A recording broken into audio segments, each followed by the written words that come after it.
దేశంలో జనాభా లెక్కల ప్రక్రియ ఎట్టకేలకు మొదలవుతోంది.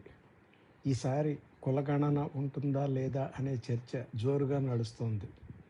గతంలో చేసిన తప్పుల నుంచి మనం ఏమైనా నేర్చుకున్నామా అనేదే పెద్ద ప్రశ్న. సరైన ప్లానింగ్ లేకపోతే ఈ భారీ కసరత్తు అంతా వృధా అయ్యే ప్రమాదం ఉంది. నేను మీ పాడ్కాస్టర్ పెద్దాడ నవీన్. ఇవాల్టి మన టాపిక్ జనాభా లెక్కల్లో కులం. 2011 నాటి తప్పిదాల నుంచి మనం ఏమైనా నేర్చుకున్నామా? మన దేశంలో జనాభా లెక్కల ప్రక్రియ ఎట్టకేలకు పట్టాలెక్కింది. ప్రపంచవ్యాప్తంగా చాలా దేశాల్లాగే మన దేశం కూడా 10 ఏళ్లకు ఒకసారి ప్రజల సామాజిక ఆర్థిక స్థితిగతులను లెక్క తేలుస్తుంది.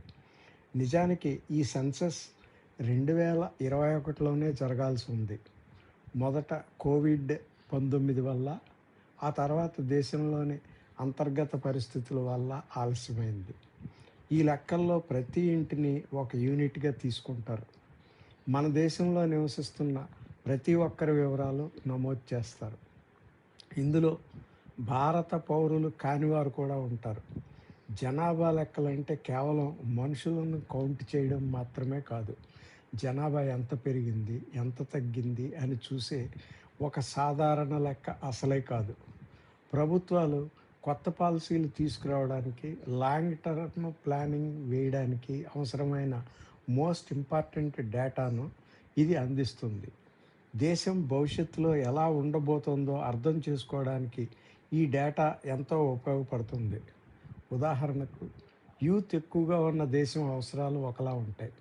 50 ఏళ్ళు దాటిన వృద్ధులు ఎక్కువగా ఉన్న దేశం పరిస్థితి మరోలా ఉంటుంది. రాబోయే రోజుల్లో ఎదురయ్యే సవాళ్ళు, అవకాశాల గురించి ఈ లెక్కలు చాలా ప్రశ్నలను తెరపైకి తెస్తాయి. మతం, భాష, వృత్తి, జెండర్ లాంటి ప్రతి అంశానికి ఇది వర్తిస్తుంది. మన దేశం చాలా పెద్దది, అందుకే సెన్సస్ క్వెషనీర్ షెడ్యూల్ను ఎంతో జాగ్రత్తగా డిజైన్ చేస్తారు.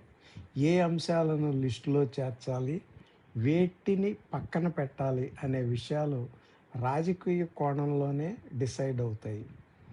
ఈ జనాభా లెక్కలు, వాటిని వర్గీకరించే పద్ధతులు పాలిటిక్స్లో కీలక సాధనాలుగా మారతాయి. కొన్నిసార్లు ఇవి సమాజంలో సరికొత్త ఐడెంటిటీలను క్రియేట్ చేయడానికి కూడా ఉపయోగపడతాయి.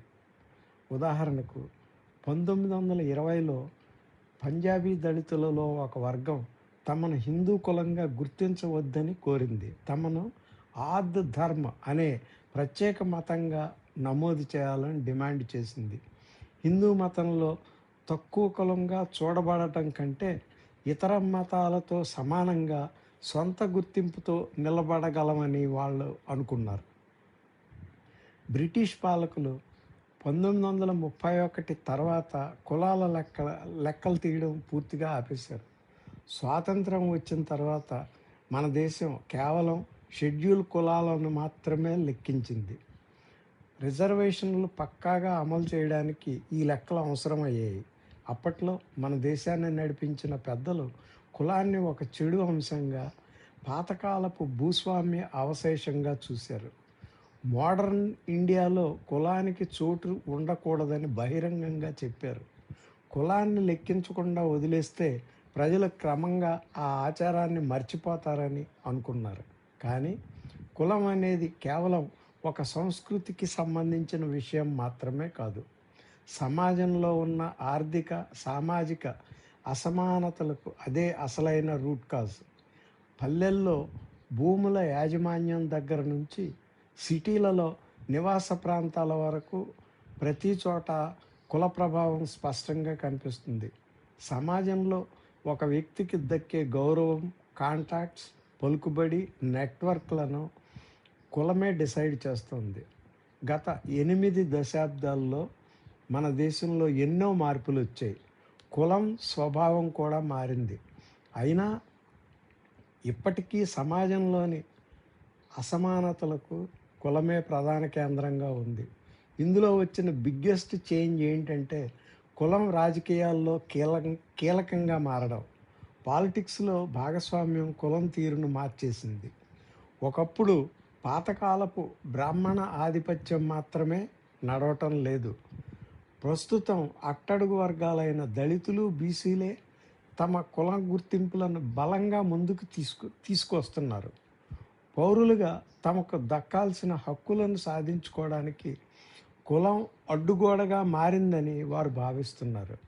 డెమోక్రసీ వారికి పొలిటికల్ పవర్ ఇచ్చినప్పటికీ లోకల్ ఎకానమీ పరిధులను దాటి పైకి ఎదగడం వారికి ఇంకా కష్టంగానే ఉంది.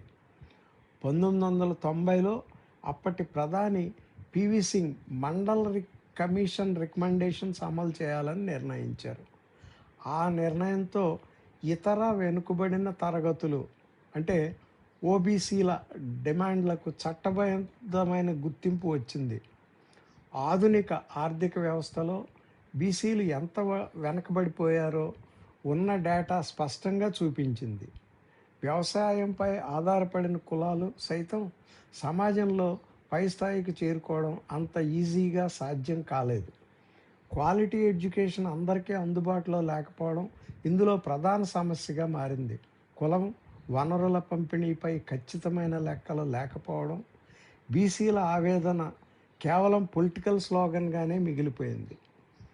పాలసీ రూపంలో ఎలాంటి మార్పు రాలేదు. అందుకే కులగణనను పక్కాగా నిర్వహించాలనే డిమాండ్ దేశవ్యాప్తంగా మొదలైంది.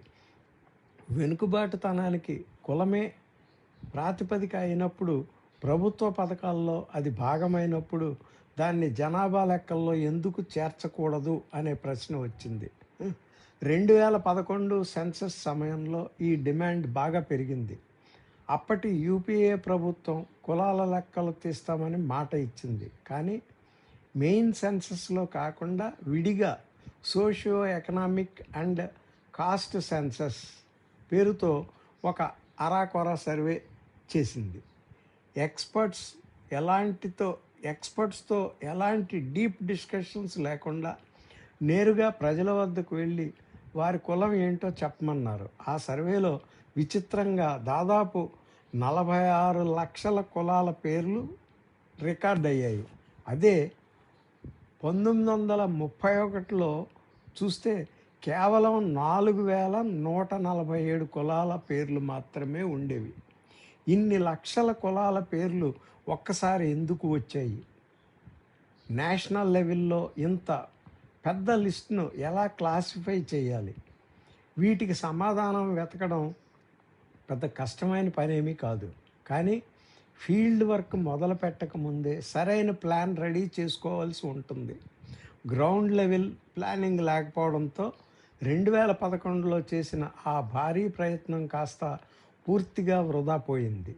కులం అనేది చాలా కాంప్లెక్స్ సబ్జెక్ట్. కులం అనేది ప్రాంతాన్ని బట్టి మారుతుందని పాలకులు గుర్తించాలి. షెడ్యూల్ కులాలను సక్సెస్ఫుల్గా లెక్కించిన అనుభవం మన వ్యవస్థకు ఉంది. అదే మెథడ్ను ఓబీసీల కౌంటింగ్పై కూడా అప్లై చేయవచ్చు. వచ్చిన డేటాను సోషియాలజీ పద్ధతుల్లో అర్థవంతంగా వర్గీకరించవచ్చు. కులం తీరుతెన్నులపై మన దగ్గర అద్భుతమైన రీసెర్చ్ స్టడీస్ ఉన్నాయి. లోకల్ లెవెల్ పరిస్థితులపై మంచి అవగాహన ఉంది. కానీ 2011 నాటి తప్పిదాల నుంచి పాఠకులు ఎలాంటి పాఠాలు నేర్చుకున్నట్లు కనిపించడం లేదు. రాబోయే సెన్సస్లో కూడా అవే తప్పులు మళ్ళీ జరిగేలా ఉన్నాయి. ప్రస్తుతం ఎన్డీఏ ప్రభుత్వం కులగణన చేస్తామని చెప్పినప్పుడు అందరూ అదొక బిగ్ మూవ్ అనుకున్నారు. కానీ గ్రౌండ్ రియాలిటీ చూస్తే అదొక నామమాత్రపు ఫార్మాలిటీలా కనిపిస్తుంది. ఈసారి జనాభా లెక్కల్లో అడిగే 40 ప్రశ్నల్లో 13 కొత్త ప్రశ్నలు చేర్చారు. ఆశ్చర్యకరమైన విషయం ఏంటంటే 13 ప్రశ్నల్లో ఒక్కటి కూడా కులానికి సంబంధించింది కాదు. కులం కాలమును కేవలం ఎస్సీ, ఎస్టీ కేటగిరీలకు మాత్రమే లింక్ చేశారు. ఈ 2 వర్గాలకు చెందని మిగతా వారు తమ కులం పేరును జస్ట్ అలా రాసుకోవచ్చు. అంతకు మించి ప్రాసెస్ ఏమీ లేదు. అన్నిటికంటే షాకింగ్ విషయం ఏంటంటే ఈ మొత్తం సెన్సస్ షెడ్యూల్లో ఓబీసీ అనే పదమే ఎక్కడా కనిపించడం లేదు. ఈ ఎపిసోడ్ సమాచారం ప్రొఫెసర్ సురీందర్ ఎస్ జాద్కా గారు రాశారు. ఇది ఆగస్టు 21, 2026 సంవత్సరం ది ట్రిబ్యూన్ పత్రికలో పబ్లిష్ అయింది. ఆలోచింపచేసే టాపిక్తో ఇంకో ఎపిసోడ్లో మళ్ళీ కలుద్దాం. నమస్తే.